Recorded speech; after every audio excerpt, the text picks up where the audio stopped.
षष्ठाध्यायी जगन्माता यस्य चित्तात् समुत्थिता वेदानामुपकाराय तस्मै पाणिनये नमः।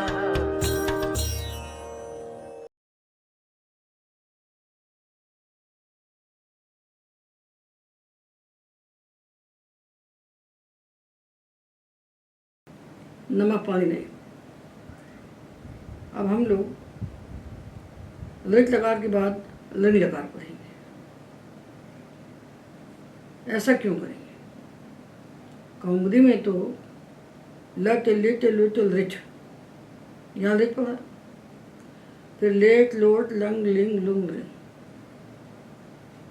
तो चौथे क्रमांक में पढ़ा लृट और 10वें क्रमांक में लृंग।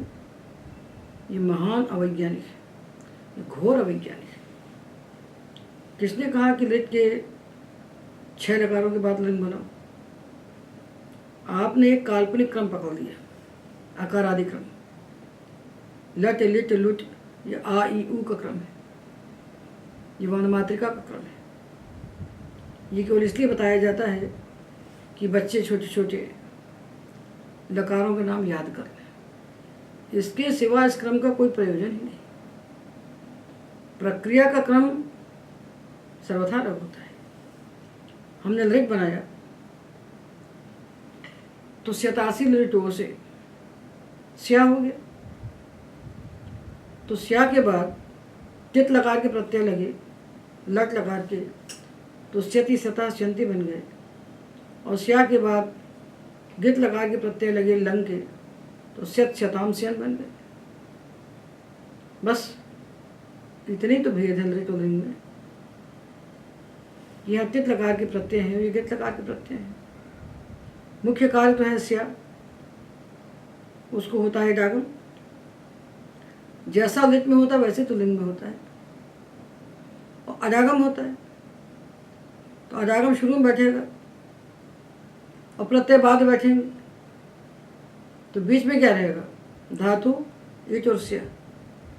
ये तो 100% समान है ना। तो लृट के बाद लृंग को पढ़ना चाहिए।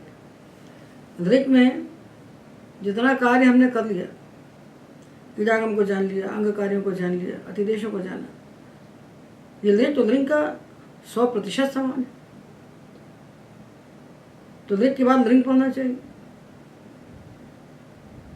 तो केवल लकारों का एक काल्पनिक क्रम बना लिया, आकारादि क्रम, उस क्रम से बना रहे हैं और एक ने बनाया बनाते चले जा रहे हैं। तो ये तो बिल्कुल अंधानुकरण है, इसको अंधानुकरण कहते हैं। एक ने किया तो वैसे ही करते चले जाएंगे। किसी ने एक क्षण बैठ के सोचा नहीं कि हम लोग क्या कर रहे हैं। इतनी बड़ी आचार्य परंपरा हो गई, उन लोगों ने भी नहीं सोचा। तो ये पाणिनि का क्रम नहीं है कि अकारादि क्रम से लकार बनाए। तो हमने लकारों के वर्ग बना दिए, प्रक्रिया के सामने से बनाए। धातु से लगने वाले प्रत्ययों को हमने प्रक्रिया के सामने से वर्गीकृत कर दिया। हमने यक, यंग, यासुट, इनका एक वर्ग बनाया। ये इसके पहले किसी ने नहीं किया दुनिया में। यक यकार आदि कितार धातु है। यासुट किदा शिष्य से कित है, इसलिए ये भी यकार आदि कितार धातु है। तो यक के बाद हमने यासुट को बनाया। ये किसने किया? ये दुनिया में किसी ने नहीं किया, क्योंकि यासुट लकार का प्रत्यय है और यक विकरण। इससे क्या होता है? यक को यासुट परे होने पर अंग कार्य तो 99% समान हो रहे हैं। कितना भेद होता है? भेद होता है ये लिंगी वान्यस्य संयोगादि, 2 सूत्रों का भेद होता है। और तनोते यक जो लगा है वो यहाँ नहीं लगता है। इतने ही तो भेद है यक यासुट में। तो यक के बाद यासुट पढ़ना चाहिए, जैसे उसी प्रकार लृट के बाद लृंग पढ़ना चाहिए। यदि हम लृट के बाद लृंग पढ़ते हैं तो जो इडागम था वही रहेगा, जो अतिदेश था वही रहेगा, जो धात्वादेश थे वही रहेंगे, जो अंगकार थे वही रहेंगे, जो संधिकार थे वो भी वही रहेंगे। तो सब समान हो गया। केवल भेद कहा हुआ स्यति स्यता हस्यंत की जगह स्यत स्यताम स्यन लगाना है, बस आजागम कर देना है। इसलिए अब हम दृढ़ लकार पढ़ेंगे। अब हम विचार करेंगे कि दृढ़ लकार किस अर्थ में लगाया जाए, इसका अर्थ क्या होता है। तो लकारों के अर्थों की बात तो हम अंत में करेंगे जब सारे लकारार्थ कहेंगे, और हम जो लकारार्थ कहेंगे वो ऐसे नहीं कहेंगे जैसे कौमुदी में कहे गए। कौमुदी में लकारार्थ कहने के समय दीक्षित जी ने कोई विचार नहीं किया। वहाँ तो तिङंत प्रक्रिया में तो पूरा उठा के घसपच कर दिया यहाँ का वहाँ, और लकारार्थ में करना था तो नहीं किया। तब अष्टाध्यायी क्रम से जिस क्रम से जो लकार आता चला गया बनाते चले गए। हमने लकारों को अलग अलग कर दिया। कितने अर्थों में लट होता है सब एक साथ कर दिया, कितने अर्थों में लिंग होता है एक साथ कर दिया। तो लिंग लकार के अर्थ को जानने के लिए हम बहुत सारे सूत्र पढ़ना पाते हैं, जो अष्टाध्यायी सहज बोध के द्वितीय भाग में 306, 7, 8, 9 इन 4 पेजों में दिए हुए हैं। तो इसमें से हम मुख्य सूत्र आपको बता देते हैं, बाकी पुस्तक में आप पढ़ सकते हैं, और जब हम लकारार्थ की चर्चा करेंगे तो वहाँ हम आपको बता देंगे। अभी हम प्रवेश करने के लिए मुख्य सूत्र बताते हैं कि लिंग लकार का अर्थ लिंग लकार पर आश्रित है। लिंग के अर्थ को जानना है तो लिंग के अर्थ को जानना पड़ेगा, क्योंकि लिंग प्रत्यय को लगाने वाला जो सूत्र है यह लिंग निमित्ते लिंग क्रियातिपत्तो। जो लिंग का निमित्त है उस लिंग के निमित्त के होने पर लिंग होता है। तो पहले हमको लिंग जानना चाहिए कि लिंग किस अर्थ में होता है। जिस अर्थ में लिंग होता है उसी अर्थ में लिंग होता है, ये समान है। और भेद क्या है? क्रियातिपत्ति। तो लिंग के लिए सूत्र है हेतु हेतु मत और लिंग। जहाँ हेतु हेतु मत भाव होता है उस अर्थ में वर्तमान जो धातु उससे लिंग प्रत्यय होता है। तो हेतु क्या है? हेतु कहते हैं कारण को। हेतु कारण, हेतु मत फलम। हेतु है कारण और हेतु मत है फल, जो कारण से पैदा होता है। तो हेतु हेतु मत भाव यह है लिंग का निमित्त। जहाँ हेतु और हेतु मत दोनों को कहा जाए यही लिंग का निमित्त बनता है। तो जो हेतु हेतु मत भाव है इस अर्थ में वर्तमान जो धातु है उससे लिंग प्रत्यय होता है। तो ये जो सूत्र है हेतु हेतु मत और लिंग, जो हेतु हेतु मत भाव अर्थ में वर्तमान धातु से लिंग कर रहा है, ये लिंग प्रत्यय विकल्प से कर रहा है। विकल्प से कर रहा है मतलब पक्ष में लिंग भी हो सकता है। दक्षिणेन चेद यास्यति न शकटम पर्या भविष्यति। पक्ष में लिंग भी हो सकता है, इसलिए इस लिंग को विकल्प से कहा है। तो पहले हम लिंग का उदाहरण जान लें, फिर हम उसी अर्थ में लिंग को जानेंगे। तो लिंग के लिए हम देखते हैं कि यदि दक्षिण के रास्ते से जाए तो गाड़ी ना पलटे, यदि दक्षिण से जाए तो गाड़ी ना पलटे। तो दक्षिण से जाना ये हेतु है, और गाड़ी का न पलटना ये हेतु मत है। दक्षिणेन चेत यायात न शकटम पर्या भवेत। दक्षिण से जाए तो छकड़ा ना पलटे। शकट छोटी गाड़ी जो होती है उसको छकड़ा कहते हैं। यदि कमलकम आप भयेत न शकटम पर्या भवेत। यदि कमलक को बुला ले तो गाड़ी न पलटे। तो यदि बुला ले ये हेतु है, और गाड़ी न पलटे ये हेतु मत है। इसलिए यहाँ पर लिंग लकार हुआ है। हेतु हेतु मत भाव जहाँ पर होता है उसको बताने के लिए हम धातु से लिंग लकार लगाते हैं, लिंग प्रत्यय लगाते हैं। तो जब इस अर्थ में लिंग होता है तो लिंग का क्या अर्थ है? तो कहते लिंग निमित्ते लिंग। जो लिंग का निमित्त है हेतु हेतु मत भावादि रूप, उसी निमित्त के होने पर लिंग लकार होता है। ये जो हेतु हेतु मतोर लिंग है, ये भविष्यत अर्थ में होता है। और विकल्प से कहा गया तो जब लिंग नहीं होगा तो लिट हो जाएगा। तो हेतु हेतु मतोर लिंग में जो भविष्यत अर्थ आया है, ये तो भाष्य के वचन से आया। किंतु ये जो सूत्र है लिंग प्रत्यय करने वाला, लिंग निमित्ते लिंग क्रियातिपत्त, इसमें भविष्यति आ रहा है अनुवृत्ति से। यह अनुवृत्ति आ रही है इसके पूर्व सूत्र से, भविष्यति मर्यादा वचने वरस्मिन, इसमें से आ रहा है भविष्यति, और इसमें भाष्य के कहने से आ रहा है। ठीक है ना। तो लिंग निमित्ते लिंग, तो लिंग का जो निमित्त है वही निमित्त हो, किंतु क्रिया की अतिपत्ति गम्यमान हो। अतिपत्ति का अर्थ है उल्लंघन, अनिष्पत्ति, क्रिया का पूरा न होना। हेतु का कथन है, हेतुमत का कथन है, किंतु क्रिया की निष्पत्ति नहीं हो रही है, क्रिया की अतिपत्ति है। ऐसी अतिपत्ति के गम्यमान होने पर भविष्यत अर्थ में धातु से लिंग प्रत्यय होता है, लिंग लकार होता है। हेतु हेतुमत भाव है और क्रिया की अनिष्पत्ति गम्यमान है तो लिंग होगा। जैसे सुवृष्टिश्चेत अभविष्यत तदा सुभिक्षम अभविष्यत, यदि अच्छी वर्षा होगी तो अच्छा अन्न होगा। न भी वर्षा हुई है और न भी अन्न हुआ है। तो हेतु हेतुमत भाव तो है, अच्छी वर्षा अच्छी फसल के होने का हेतु है, तो अच्छी फसल होना हेतुमत है और अच्छी वर्षा होना हेतु है, किंतु क्रिया की निष्पत्ति यहाँ नहीं हो रही, तो क्रिया की अधिपत्ति है। तो हेतु हेतुमत भाव है, क्रिया की अधिपत्ति गम्यमान है। उल्लंघन, अधिपत्ति ने उल्लंघन, अनिष्पत्ति, तो यहाँ लिंग हो गया उसी विषय में। तो सुवृष्टिश्चेत अभविष्यत, ये हेतु हुआ। तदा सुभिक्षम अभविष्यत, ये हेतुमत हो गया, तो लिंग लकार हो गया।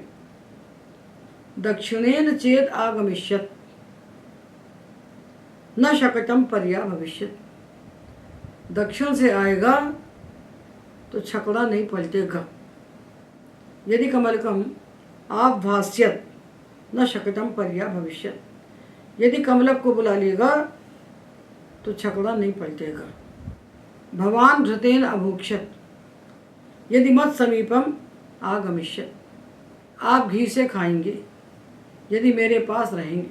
तो हेतु भी है और हेतुमत भी है, किंतु क्रिया की निष्पत्ति नहीं हुई है, क्रिया की अनिष्पत्ति है, क्रिया की अधिपत्ति है, क्रिया का उल्लंघन है। तो इनमें हमने लिंग लकार का प्रयोग किया। अच्छी वृष्टि होना, दक्षिण से आना, कमलक को बुलाना, मेरे पास रहना, ये सब हेतु है। और अच्छा अन्न होना, छकड़े का न पलटना, घी से खाना, ये सब हेतुमत है। इसलिए लिंग लकार हुआ। ये लिंग लकार होता है भविष्यत अर्थ में। ये लिंग लकार भविष्यत अर्थ में होता है, क्योंकि भविष्यत की अनुवृत्ति है। जितनी क्रियाएं कही गई हैं भविष्यत के लिए। दक्षिण से जाओगे तो गाड़ी नहीं पलटेगी, अच्छी वर्षा होगी तो अच्छा अन्न होगा, ये सब भविष्यत अर्थ में हुए। किंतु यहाँ ये जान लेना चाहिए कि ये जो लकार है लिंग, जो हेतु हेतुमत भावादि रूप लिंग का निमित्त होने पर होता है, किस शर्त पर होता है? क्रिया की अतिपत्ति गम्यमान होने पर। आगे सूत्र आएगा भूतेच, वहाँ भूतकाल अर्थ में भी लिंग का निमित्त होने पर, क्रिया की अतिपत्ति गम्यमान होने पर लिंग लकार कहा जाएगा। तो लिंग लकार को जानने के लिए हमको पहले लिंग के सारे सूत्रों का ज्ञान होना चाहिए, क्योंकि जब भी होगा ये लिंग के अर्थ में होगा। तो लिंग के सारे अर्थ हमने इसमें लिख दिए हैं। उन अर्थों को जान करके हमें लिंग का व्यवहार करना चाहिए। ये तो लिंग लकार के व्यवहार की बात हुई। अब हम बात करेंगे प्रक्रिया की। तो प्रक्रिया के विषय में बता दिया कि जो प्रक्रिया लिंग की है 100% वही प्रक्रिया लिंग की है। प्रक्रिया से हमारा तात्पर्य है धातु से प्रत्यय लगने के बाद होने वाले जितने अंग कार्य हैं, जो अतिदेश है, जो संधि है, ये सारी क्रमिक प्रक्रिया है, बिल्कुल समान है। तो भेद किस में है? भेद है प्रत्यय में। तो जैसे बनता है पाश्चात्य वैसे ही अपाश्चात, स्थास्यति अस्थास्यत, पठिष्यति अपठिष्यत, करिष्यति अकरिष्यत, गमिष्यति अगमिष्यत, 100% समान प्रक्रिया है। इसलिए हम लिट के बाद लिंग बनाएंगे, यही पाणिनि सम्मत है। और जो प्रक्रिया ग्रंथों का क्रम है जो चला आ रहा है हजारों साल से, वो किसी प्रकार भी पाणिनि से सम्मत नहीं है। इसलिए उस क्रम का त्याग करके हमको पाणिनि के इस क्रम को स्वीकार करना चाहिए कि हम ऋग बनाएं और ऋग के तुरंत बाद लिंग बनाएं, और एक एक धातु के 10-10 लकार न बनाएं, सारे धातुओं का एक लकार बनाएं। पाणिनि के प्रकरण, पाणिनि के अधिकार इस बात का महता कंठीन उद्घोष करते हैं। उसको हमें सुनना चाहिए और समझना चाहिए और व्याकरण पढ़ने के इस नए मार्ग को स्वीकार करना चाहिए, ताकि ये प्रवाद दूर हो जाए कि व्याकरण कठिन है। ये प्रवाद है, इसको दूर होना चाहिए। इससे मुक्त होकर संस्कृत जन जन तक पहुंच सके, इसके लिए यही एकमात्र मार्ग है जो है पौष्पी प्रक्रिया। तो अब हम लिंग लकार के लिए प्रत्यय बनाते हैं। लिट लकार तिथ है, तो तिथ लकार के प्रत्यय होते हैं लट के समान। तो तीता अंति सीथा था मीवा में स्या लगाया, तो स्यति स्यता स्यंति स्यसी स्यथा स्यथ श्यामी श्यावा श्यामा बन गया। और लिंग लकार गित है, कहाँ किस संज्ञा हुई? जब गित लकार होता है तो लंग वाले प्रत्यय बनेंगे, तब तस थस में पामतान तंतामा लगेगा, इतश्य लगेगा। तो जैसे प्रत्यय हमने लंग लकार के बनाए, हमको प्रत्यय वैसे बनाने पड़ेंगे। तो क्या बनेंगे? ताताम अन, तातम ता, अम्बामा, ता इताम अंत, था हिताम ध्वम, ई वही मई। इन्हीं प्रत्ययों में हम स्या जोड़ दें तो लिंग के प्रत्यय बन गए। तो क्या बना? स्यत, स्यताम, स्यन, स्यः, स्यतम, स्यत, स्यम, स्याव, श्याम। स्याव अम जब आएगा तो अमी पूर्वा हो जाएगा।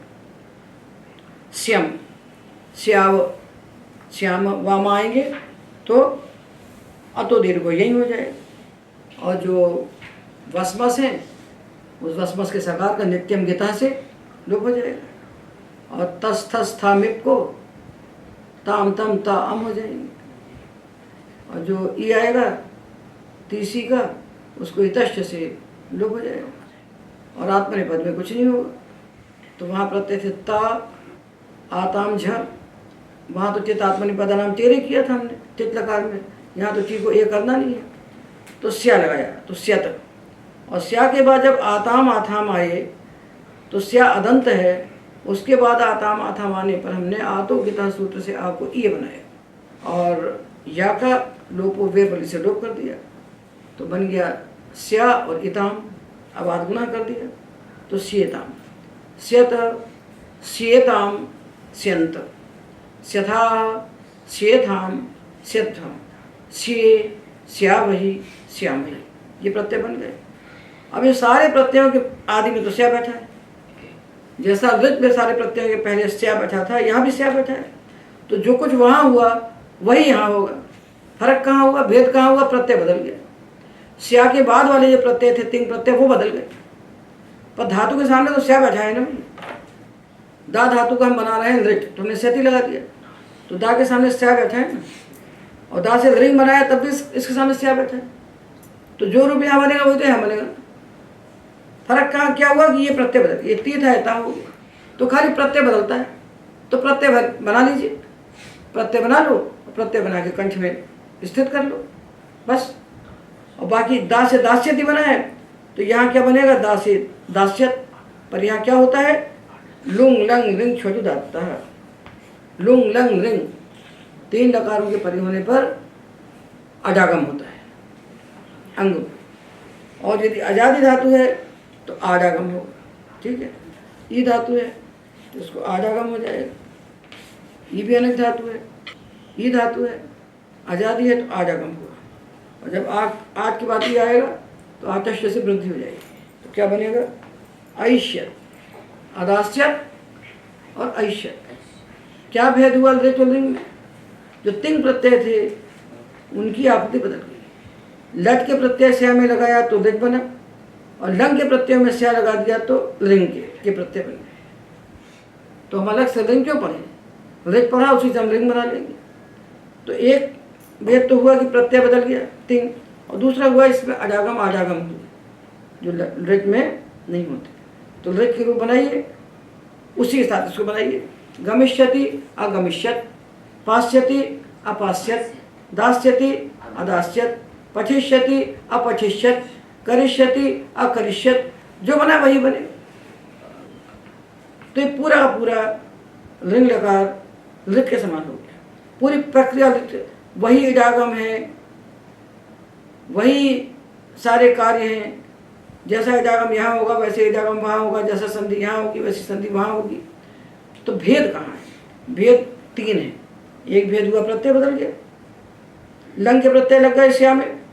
दूसरा भेद हुआ अजागम हुआ हलादि धातुओं को, और आजादी को आजागम हुआ। एक सूत्र और बस, उसको पढ़ने से आप कहिए कि हमने दोनों लकार पढ़ लिए। बस यही पौष्टिक प्रक्रिया है, यही पौष्टिक प्रक्रिया है। सब धातुओं का एक लकार बनाइए, और जो जिसके समान है, एक लकार हमने लृच बनाया तो लृच से सटा हुआ उसका समान लकार है लिंग। एक दो सूत्र भेदा है ना, तो तीन सूत्र हम पढ़ेंगे तो लिंग बन गया।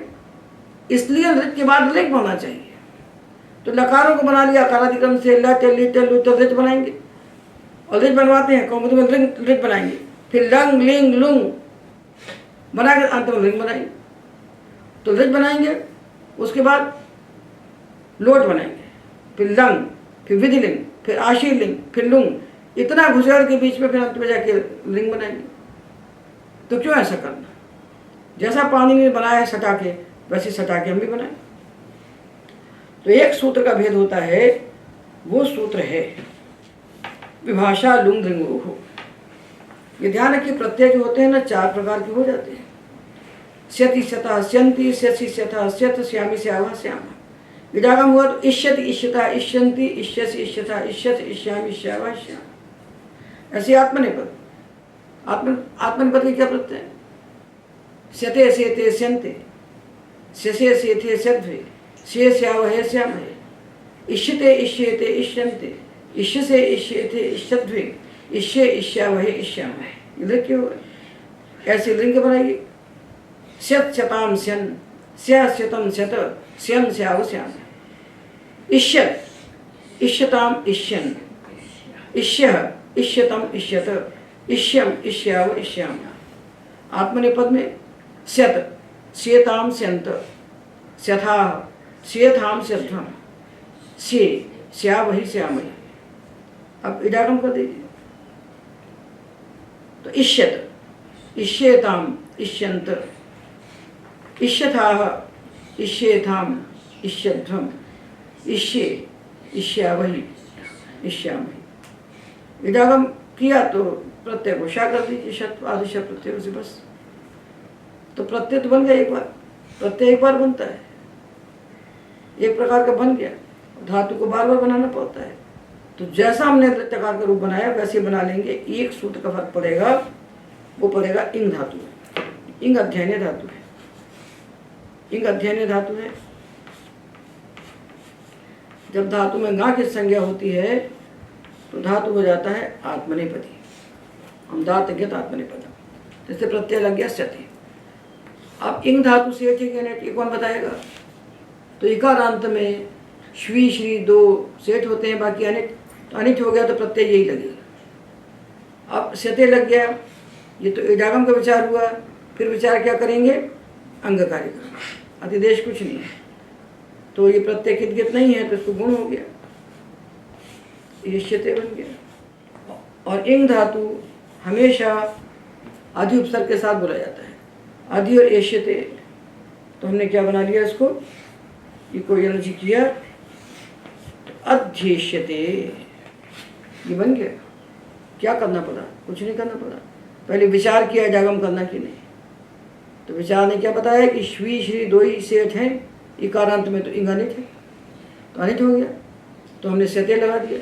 सेठ होता तो हम क्या करते, इशते लगा देते, लगा दिया। और फिर विचार किया कि अंगकारी क्या करें, अंगकारी क्या करें, प्रत्यय तो कित नहीं है, तो साधातु का आधातु कैसे गुण कर दिया, तो इष्यते बन गया, फिर बाद में अधि लगा दिया, अध्यक्षते बन गया। किंतु इसी इंग धातु का जब हम लिंग लकार बनाते हैं तब क्या होता है, बस इतना ही भेद है नृत्य लिंग में, इतना ही भेद है एक सूत्र का। तब क्या होता है, तब एक सूत्र आता है, देखिए 312 पृष्ठ पर लिखा है, विभाषा लुंग रिंग हो। लुंग और रिंग डकार परे होने पर ये जो इंग धातु है अध्ययन है, इसके स्थान पर गांग आदेश हो जाता है, ये विकल्प से होता है। तो एक बात तो यही रहेगा, एक बात तो यही रहेगा, ई के स्थान पर ई रहेगा, और विकल्प से इसको हो जाएगा गा, एक पक्ष में गा हो जाएगा। तो लिट में प्रत्यय लगा स्यते और लिंग में लग गया स्यत, आदि उपसर्ग हो गया। तो पहले बिना आदेश के बनाते हैं। देखिए ये एक धातु है इंग, इसका रूप लिंग लकार में एक बार बदल जाता है, उसका सूत्र है विभाषा लुंग रिंग हो, ये हम बता रहे हैं। इंग धातु के स्थान पर गांग आदेश होता है, विकल्प से होता है, लुंग और रिंग परे होने पर। तो जब गांग आदेश नहीं हुआ तब बना लीजिए इंग, और आत्मनेपदी धातु है तो स्यत, अनेक धातु है तो स्यत, सेठ होता तो इडागम कहते इष्यत बना ले, अनेक धातु है क्योंकि श्वी श्री को छोड़कर सारे धातु का अंत नहीं थे, तो इंग और स्यत स्यत। अब ये धातु आजादी है, प्रत्यय रिंग है तो आठ का आगम हो गया, और प्रत्यय कित नहीं है तो गुण हो गया आ ए और स्यत। अब आटस्य से वृद्धि की तो ऐष्यत ऐष्यत। अब इंग धातु नित्यम अधिपूर्व, अधि के साथ ही बोला जाता है, तो अधि लगाया तो यहाँ इको ऋणची हो गया, तो क्या बन गया अध्यैष्यत अध्यैष्यत अध्यैष्येताम अध्यैष्यन्त अध्यैष्यथाः अध्यैष्येथाम अध्यैष्यध्वम अध्यैष्ये अध्यैष्यावहि अध्यैष्यामहि। ये रूप बन गया। ये वैसे ही बना जैसा ऋत में अध्येष्यते बनाया था, ऋत में अध्येष्यते, यहाँ अध्यैष्यत। क्या भेद हुआ, वहाँ स्यते प्रत्यय था, यहाँ स्यत प्रत्यय है, वहाँ आडागम नहीं हुआ था, यहाँ आडागम हो गया। अब इस धातु में विभाषा लुंग और सूत्र से विकल्प से गांग आदेश हो जाता है। धातु वही इंग है, इसको गांग आदेश हो गया, विकल्प से गांग में गांग संज्ञा हो गई। अब गा है और स्यत है, तो यहाँ तो हमें कुछ प्राप्त नहीं है, आ की बात स्यत आया, कुछ प्राप्त नहीं है। किंतु अतिदेश का सूत्र यदि आके प्रत्यय को बदल देगा, उसमें कित गित कह देगा, तो कार्य बदल जाएगा। तो सूत्र आता है गांग कुचादिभ्यो युनिन गित। वो कहता है गांग धातु के बाद आने वाला प्रत्यय यदि ये नहीं है तो गित है। तो गांग कुचादिभ्य में जो गांग धातु कहा गया है वो यही गांग है। गांग कुचादिभ्य सूत्र में जो गांग धातु कहा है वो गांग गतव धातु नहीं है, वो इंग के स्थान पर होने वाला गांग आदेश है, इंगादेशो गांग। तो अब ये प्रत्यय क्या हो गया, गित हो गया। अभी तक गित नहीं था ये, जैसे सा धातु मपित अपित को गित कर देता है, वैसे ही ये सूत्र गांग के बाद आने वाले ये तुरंत से भिन्न प्रत्यय को गित कर देता है, तो गित हो गया। अब जब एक गित हो गया तो सूत्र है घू मास्था गापा जहाती साम हली। घू मास्था गा, इन धातुओं के आ को ई हो जाता है हलादि किदगित प्रत्यय परे होने पर, तो हलादि गित हो गया, तो गा को हो गया गी। अब देखिए गांग धातु है तो इसको अडागम हो गया, अडागम हो गया अठ। और ये जो गा है इसके बाद आने वाला प्रत्यय जो स्या है ये युतन से भिन्न है, तो गांग को जाति सूत्र ने इसको कर दिया गित। जब प्रत्यय गित होता है तो घूम आस्था गापा जहाती सामरी सूत्र से गा के स्थान पर घी हो जाता है, आ के स्थान पर ई हो जाता है धातुओं के, तो घी हो गया। नित्यम अधिपूर्व, इंग धातु में अधि लगता है उपसर्ग नित्य, अधि आ घी और स्यत, सा को शत्व हो गया आदिशत प्रत्ययों से, ई को यणचि से यण हो गया। अध्यगीष्यत, अध्यगीष्यत, अध्यगीष्येताम, अध्यगीष्यन्त, अध्यगीष्यथाः, अध्यगीष्येथाम, अध्यगीष्यध्वम, अध्यगीष्ये, अध्यगीष्यावहि, अध्यगीष्यामहि। ये रूप बन गए। स्यादंत है तो रूप बनाने में कोई कठिनाई है नहीं। तो हमने क्या जाना कि लिंग लकार में अडागम और आडागम होते हैं, और स्या के बाद जो प्रत्यय लगते हैं वो लंग लकार के प्रत्यय होते हैं, और फिर प्रक्रिया पूरी वही की वही हो जाती है। भेद एक होता है कि इंग धातु के स्थान पर विकल्प से गांग आदेश होता है, और जब गांग आदेश होता है तो गांग उताभ्य सूत्र से उसके बाद आने वाला स्या प्रत्यय गित हो जाता है, और जब गित हो जाता है तो घूम आस्था सूत्र से उस आ को ई हो जाता है। तो एक बार बनेगा अध्ययष्यत और एक बार बनेगा अध्यगीष्यत। इसी प्रकार हम अजादि धातुओं में आजागम, हलादि धातु में अजागम करके रूप बनाए। जैसे हमने कहा पचिष्यति, तो क्या बनेगा लिंग में अपचिष्यत, पतिष्यति अपतिष्यत, दास्यति अदास्यत। तो इंघिष्यति, इंघिष्यति अजादि है तो आजागम कर दीजिए, और आ और ई में आचार्य वृद्धि कीजिए तो आई हो जाएगा। इंघिष्यति अइंघिष्यत, उज्झिष्यति औज्झिष्यत, ऋच्छिष्यति आर्च्छिष्यत, ईक्षिष्यते ऐक्षिष्यत, ऊहिष्यते औहिष्यत, एधिष्यते ऐधिष्यत। उसी का रूप ले लीजिए नृत्य का जो रूप है, उसी में अजागम आजागम जो जरूरी है उसको लगा। हलादी है तो अजागम कर दो, आजादी है तो आजागम कर दो, और जो प्रत्यय लट लकार का था उसको हटा के लंग लकार का प्रत्यय लगा दो। तो सारे धातुओं के लिंग लकार के सूत्र नृत्य के साथ ही सिद्ध हो गए, और नृत्य के साथ ही इन्हें सिद्ध करना चाहिए। अलग से एक बार नृत्य बनाए और दोबारा फिर कुआं खोदें जा करके, तो ये कोई बात नहीं है। एक प्रकार का यत्न कर रहे हैं तो उसके साथ उसके समानाकार जितने हैं उन सबको बना लेना चाहिए।